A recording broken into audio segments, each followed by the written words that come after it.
Online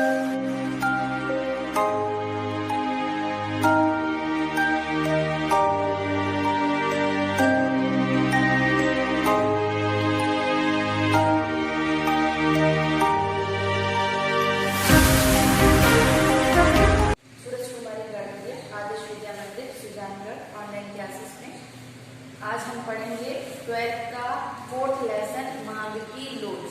बच्चों, हमने इससे पहले पढ़ा था मांग से क्या आशय। मांग से क्या आशय है, मांग को निर्धारित करने वाले तत्व कौन कौन से होते हैं, मांग में क्यों परिवर्तन होता है, मांग के विवर्तन से क्या आशय है, मांग के खिसकाव से क्या आशय है। उस अध्याय में इन सभी बिंदुओं पर अध्ययन किया था। आज हमारा नया चैप्टर है मांग की लोच। उसमें हमने ये पढ़ा था कि मांग से क्या आशय होता है। जब किसी वस्तु की कीमत में परिवर्तन होता है, जब किसी वस्तु की कीमत में परिवर्तन होता है तो एक उपभोक्ता के द्वारा मांगी गई मात्राएं वो क्या कहलाती है, हमारी मांग कहलाता है। मांग हमारा 3 तत्वों पे निर्भर करता है। इच्छा होनी चाहिए किसी भी वस्तु को खरीदने के लिए, फिर उस धन को व्यय करने के लिए हमारे पास तत्परता होनी चाहिए, और धन यानी क्रय शक्ति होनी चाहिए।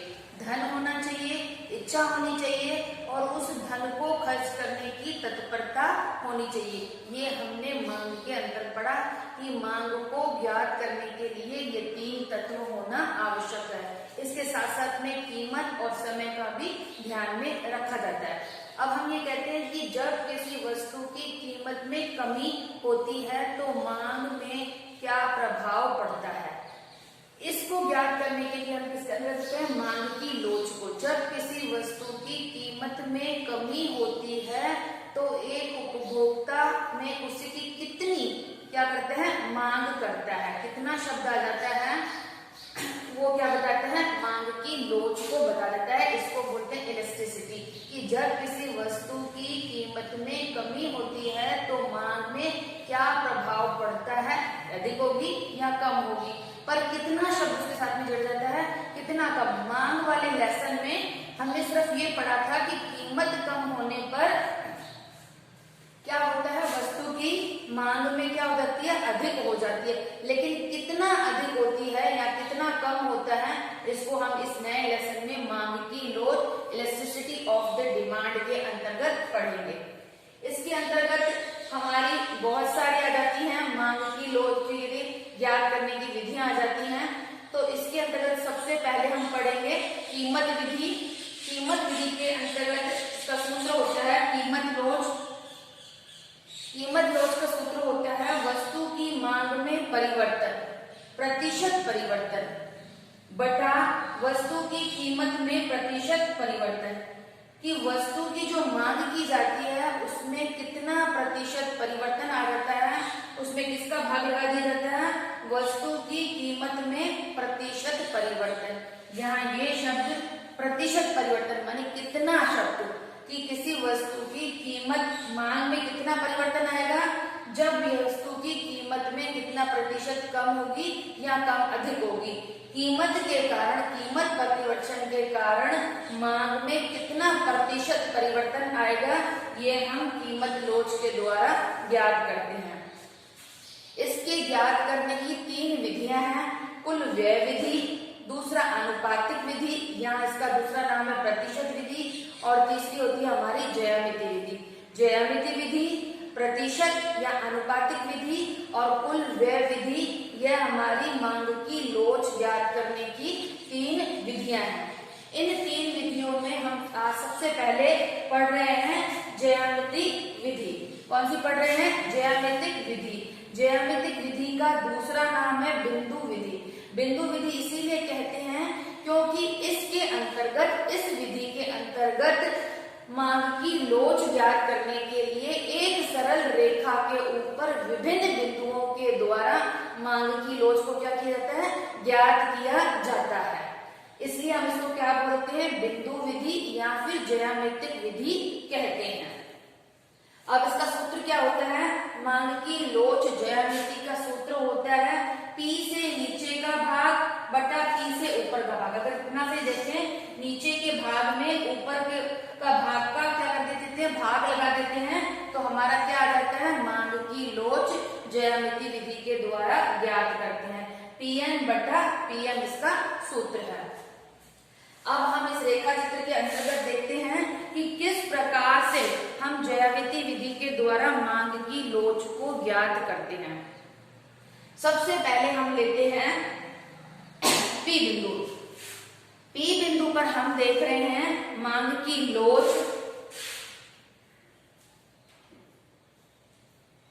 P बिंदु पर हमारी मांग की लोच क्या है, इकाई के बराबर भी कहते हैं इसको। इकाई के बराबर का इसका सूत्र ज्ञात करने के लिए अब हम आते हैं इसके ये Pn बटा Pm। P और N क्या देख रहे हैं, P और N। P और N में किसका भाग लगा रहे हैं हम, P और M का। हमारा सूत्र क्या था, नीचे का भाग। नीचे का भाग कौन सा है, P और N। P और N हम ये देख रहे हैं, P और N के अंतर्गत हम किसका भाग लगा रहे हैं, P और N। P और N का भाग लगाएंगे तो हमारी मांग की लोच क्या आएगी, इकाई के बराबर। सबसे पहले हमने इस रेखा चित्र में O और X पर हमने मात्राओं को दर्शाया है और O और Y हमारा क्या है, मूल्य को बता रहा है। फिर इसके अंतर्गत हम एक रेखा खींचेंगे। इस रेखा को हमने नाम दिया M और N। इसके किसी भी बिंदु पर हम मांग की लोच ज्ञात कर सकते हैं कि M बिंदु पर मांग की लोच कितनी है, इसके बाद में इस पे कितनी है, इस बिंदु पे कितनी है, इस बिंदु पे कितनी है, इस बिंदु पर मांग की लोच कितनी है। हम इसमें अपने अपने हिसाब से इसमें नाम डाल सकते हैं। अब अगर हम इस पे देखते हैं, सबसे पहले अगर हम देखें कि हमारी M बिंदु पर मांग की लोच कितनी है, तो हमारा सूत्र क्या हो जाता है, नीचे का भाग। अब नीचे का भाग कितना है, N और M। कितना है, N और M। हमने लिख दिया N और M। भाग किसका लगाते हैं, 0। यहाँ पर हमारी मांग की लोच क्या है, 0। तो हम इसमें 0 का भाग लगा देंगे तो हमारी लोच क्या आएगी, इन्फिनिटिव अनंत आएगी। किसी भी संख्या में यदि हम 0 का भाग लगाते हैं तो हमारी मांग क्या आती है, इन्फिनिटिव अनंत आती है। अब दूसरे बिंदु पे चलेंगे, इकाई से अधिक। इकाई से अधिक ये क्या है, पूर्णतः लोचदार मांग भी कहते हैं, इकाई से अधिक भी कहते हैं और ग्रेटर देन 1 भी इसको कहते हैं। अब इकाई से अधिक ज्ञात करने के लिए सूत्र क्या हो जाएगा, अपन वही इस बिंदु को हमने A दे दिया नाम, A और N। A और N में हमने भाग लगा दिया, किसे, ऊपर वाला हिस्सा। ऊपर वाला हिस्सा क्या है, A और M। A और M का जब हमने भाग लगा दिया A और N में, तो हमारी मांग की लोच कितनी आई है, इकाई से अधिक। कितनी आई है, इकाई से अधिक। अब नेक्स्ट बिंदु पे चलते हैं वापस, जो मैंने आपको पहले बताया। P बिंदु सबसे मोस्ट बिंदु है, इसमें ये मिड पॉइंट को बताता है, ये अपर पोर्शन को बताता है और ये लोअर पोर्शन को बताता है।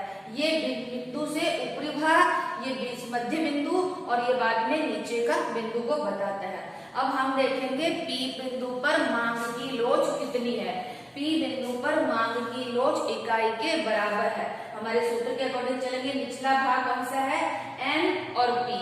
N और P में किसका भाग लगा देंगे, P और M का भाग लगा देंगे तो मांग की लोच क्या आएगी, इकाई के बराबर आएगी। अब नेक्स्ट बिंदु पे चलते हैं हम, इसमें इसको नाम दे दिया B बिंदु। B बिंदु पे क्या है, इकाई से कम। मांग की लोच क्या है, इकाई से कम। इकाई से कम के सूत्र हमारा क्या होता है,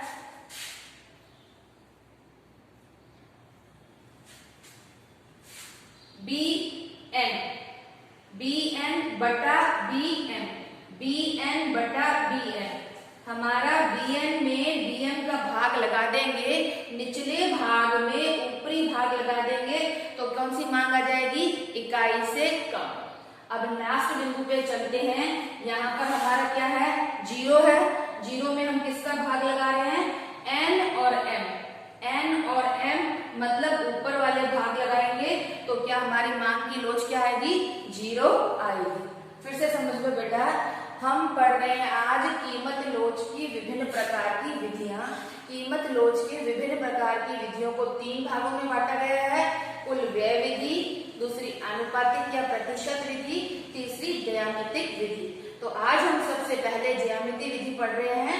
ज्यामिति विधि के अंतर्गत एक सरल रेखा पर विभिन्न प्रकार की मांग की लोच को ज्ञात किया जाता है।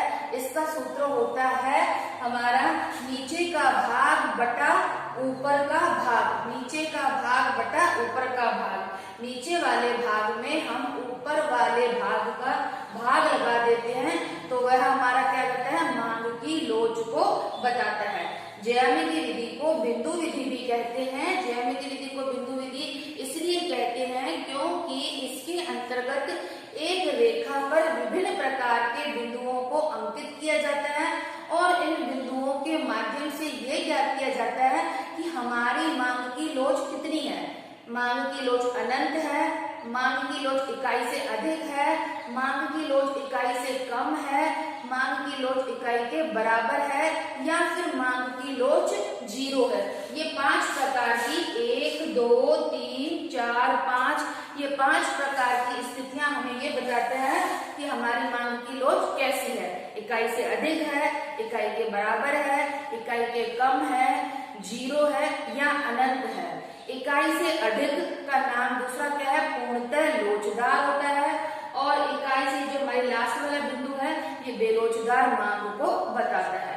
अब इसके अंतर्गत हम ये बताते हैं कि हमारी जो OX होता है इसके अंतर्गत हमने किसको दर्शाया गया है, मात्रा को, क्वांटिटी को दर्शाया गया है कि कितनी क्वांटिटी पर हम इसमें क्या कर सकते हैं, मांग की लोच ज्ञात कर सकते हैं। मांग की लोच का मतलब होता है कि जब किसी वस्तु की कीमत में परिवर्तन होता है, कीमत के परिवर्तन होने के पश्चात उसकी मांगी गई मात्रा में कितना प्रतिशत परिवर्तन आता है। हमने ये सूत्र लिखा है, वस्तु की कीमत में परिवर्तन होने पर, प्रतिशत परिवर्तन होने पर मांगी गई मात्रा में कितना प्रतिशत परिवर्तन होता है, इसको हम किसके द्वारा ज्ञात कर सकते हैं, मांग की कीमत लोच के द्वारा।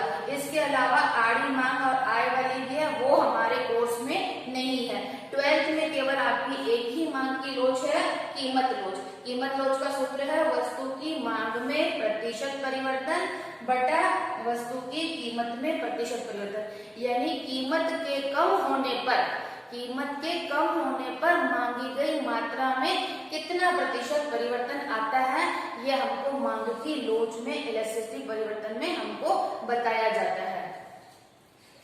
इसके अंतर्गत हमने देखा OX पे हमने किसको पुट किया हुआ है, मात्रा को बताया गया है और OY ज्यामिति विधि में OY पर इसमें हमने किसको दिया, मूल्य को दर्शाया गया है। इसके अंतर्गत हम एक सीधी रेखा बनाएंगे जो M और N बिंदु को बता रही है। इसके बाद में हम इसको अलग अलग नाम देंगे। जो इसका मिड पॉइंट है, जो इसका बीच का भाग है, मिड पॉइंट क्या है, उसको हम P से दर्शा रहे हैं। किसके द्वारा दर्शा रहे हैं, हम P के द्वारा दर्शा रहे हैं। इस P के द्वारा हम ये बताएंगे कि इस बिंदु पर ED का मतलब क्या होता है, elasticity of the demand. Elasticity of the demand ये बता रही है कि मध्य बिंदु पर हमारी मांग की लोच क्या है, इकाई के बराबर है। मध्य बिंदु पर हमारी मांग इकाई के लोच के बराबर है। कैसा, सूत्र में हम क्या रखते हैं, निचला भाग कौन सा है, N और P। N और P में हम किसका भाग लगा देंगे, P और M का। ये देख लो, P और N में हम किसका भाग लगा रहे हैं, P और M का।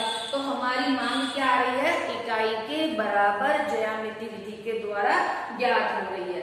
अब ये हमारा मध्य बिंदु है। इस बिंदु से ऊपर जितनी भी मांग की लोच ज्ञात की जा रही है उसको बोलते हैं ऊपरी भाग, अपर पार्ट। इसके बाद में जो नीचे वाला भाग होता है उसको बोलते हैं लोअर पोर्शन, लोअर पार्ट, यानी कि नीचे का भाग। हमारा सूत्र क्या है, नीचे के भाग में किसका लगा देते हैं, ऊपर के भाग का भाग लगा देते हैं। निचले हिस्से में ऊपरी हिस्से का भाग लगा देते हैं। तो ज्यामिति विधि के द्वारा हम कोई भी स्थिति में मांग की लोच ज्ञात कर सकते हैं।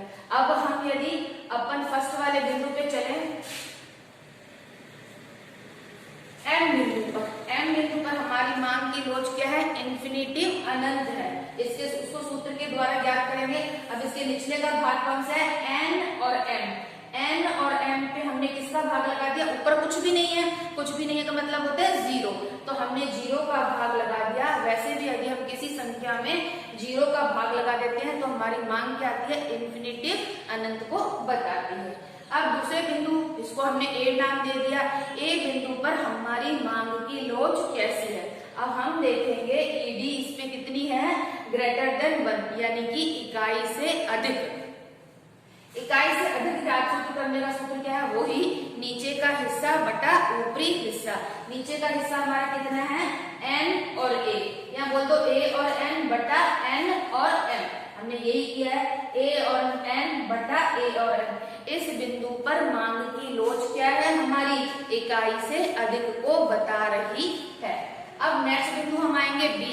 अब ये हमारा क्या हो गया, मध्य बिंदु के नीचे का भाग। मध्य बिंदु के नीचे के भाग में हम ये देख रहे हैं बी बिंदु पर मांग की लोच इकाई से कम है, ईडी लेस देन 1, इकाई से कम। ये सिंबल जहां होता है, जिस साइड खुलता है, वो क्या होता है, इकाई से कम को बता रहा है। अब इसमें हम भाग लगाएंगे तो किसका लगाएंगे, बी एन। नीचे का पोर्शन कितना है, बी और एन। ऊपरी हिस्सा कितना है हमारे इसमें, बी और एन। तो यही हमने इसमें लिखा है, बी एन बटा बी एन। बी एन में बी एम का भाग लगा देते हैं तो हमारी मांग क्या आती है, मांग की लोच क्या होती है, इकाई से कम को बताती है। लास्ट वाले बिंदु पर आएंगे। लास्ट वाला बिंदु हमारा क्या कह रहा है, यहाँ मांग की लोच क्या बता रही है, एन और एम में किसका भाग लगा देंगे, यहाँ पे 0 है तो 0 में नीचे वाला पोर्शन कितना है, 0। इसके नीचे कुछ भी नहीं है तो हम क्या मानेंगे, 0। अब हम इसमें भाग किसका लगा रहे हैं, n और m का। n और m में यानी कि 0 में यदि हम किसी भी संख्या का भाग लगा देते हैं तो हमारी मांग की लोच क्या आती है, 0 आती है। हमने पांचों बिंदुओं को पढ़ा कि हमारी प्रत्येक बिंदु पर मांग की लोच कैसी आती है। इस मांग रेखा को, इस मांग की लोच को, ज्यामिति विधि को 3 भागों में बांटा गया है। ये मध्य बिंदु, ये ऊपरी हिस्सा और ये नीचे का हिस्सा। मध्य बिंदु पर मांग की लोच इकाई के बराबर होती है। मध्य बिंदु के ऊपरी हिस्से पर मांग की लोच इकाई से अधिक होती है और सबसे जहां से शुरू होता है वहां पर मांग की लोच क्या होती है, अनंत होती है। क्योंकि किसी भी संख्या में हम 0 का भाग लगा देते हैं तो मांग की लोच क्या आती है, 0 आ जाती है। ये पी बिंदु के नीचे वाले पोर्शन में सबसे पहले बी बिंदु पर हमारी मांग क्या आई, इकाई से कम की आई। और आखिरी वाला जो बिंदु है, एन बिंदु है, वहां पर हमने क्या किया, जब हम किसी संख्या में 0 में किसी संख्या का भाग लगाते हैं तो हमारी मांग क्या आती है, 0 आता है। ये ज्यामिति विधि आपकी सबसे सरल है। 4 नंबर में हर साल आपसे पूछ ली जाती है कि बताइए ज्यामिति विधि का वर्णन करो, या कुछ बताया ज्यामिति विधि का अन्य नाम क्या है, बिंदु विधि। बिंदु विधि क्यों है, क्योंकि विभिन्न प्रकार के, ये बिंदु हो गए हमारे, ये बिंदु हो गया, ये बिंदु हो गया, ये बिंदु हो गया, ये बिंदु हो गया और ये बिंदु हो गया। एन बिंदु, ए बिंदु, पी बिंदु, बी बिंदु और एन बिंदु, इन विभिन्न प्रकार के बिंदुओं पर हमारी मांग की लोच क्या है, ये हमने अभी देखा और हमने अभी पढ़ा। इसके अंतर्गत 4 नंबर के क्वेश्चन में आपको पूर्ण रूप से लिख के आना है। पहले इसका अर्थ लिख के आना है, अर्थ के बाद में पहले कीमत लोच का सूत्र लिखना है, फिर ज्यामिति विधि के सूत्र लिखना है। ज्यामिति विधि का सूत्र निचला हिस्सा, फिर ऊपरी हिस्सा। नीचे वाला भाग भी लिख सकते हो और आप हिस्सा भी लिख सकते हो। ऊपरी वाले भाग, ऊपर वाला हिस्सा भी लिख सकते हो। यहाँ पे पी एन और पी एन ये भी आप लिख सकते हो। इसके बाद में हम एक डायग्राम बनाएंगे। डायग्राम बनाने के बाद विभिन्न प्रकार के सूत्र लिखकर मांग की लोच को बताएंगे। बच्चों, आज हमने नया लेसन शुरू किया था, मांग की लोच। इसके अंतर्गत आज हमने पहली विधि पढ़ी, कीमत लोच। मैंने बताया मांग 3 प्रकार की होती है, आड़ी मांग, कीमत मांग और अधि। उसके अंतर्गत हमने सबसे पहले पढ़ी है कीमत लोच। कीमत लोच में हमने ज्यामिति विधि को पढ़ा है। आप इसको लर्न करना, याद करना, देखना। फिर अगले जो चैप्टर, अगली क्लास जो आएगी उसमें हम कुल व्यय विधि को पढ़ेंगे। 1-2 बार पढ़ोगे तभी बच्चों आपको ये समझ में आएगी, क्योंकि मांग की लोच को ऐसे अपन बोले एक बार में पढ़ेंगे याद हो जाएगी, नहीं होगी। 1, 2, 3 बार आपको उसका अभ्यास करना पड़ेगा, तभी आप इसको ज्ञात कर सकोगे, सूत्र में इसको पुट कर सकोगे। थैंक यू बच्चों।